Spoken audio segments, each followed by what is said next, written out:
3 2 1 آقا رو به ما معرفی بفرمایید خواهش میکنم.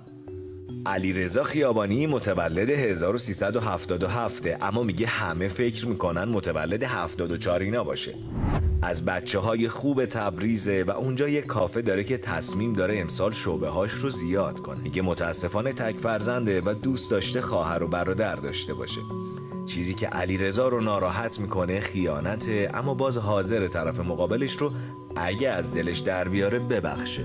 دیگه همه میدونن که تبریزی‌ها طرفدار تیم اول شهرشون یعنی تراکتورن یا شاسین تراکتور. خب دقت فرمودید معرفه رو؟ بله. بله بله. خوش آمدید آقای خیابانی. خب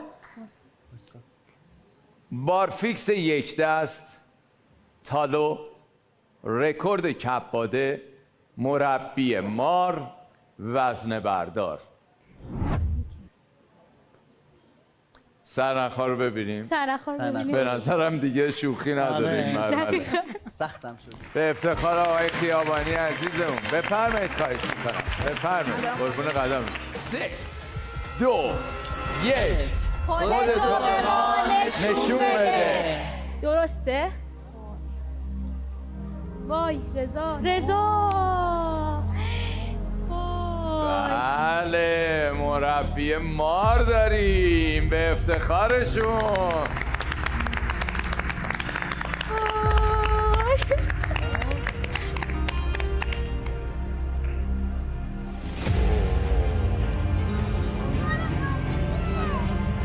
یا خدا به من نزدیشی چیغ میزنم در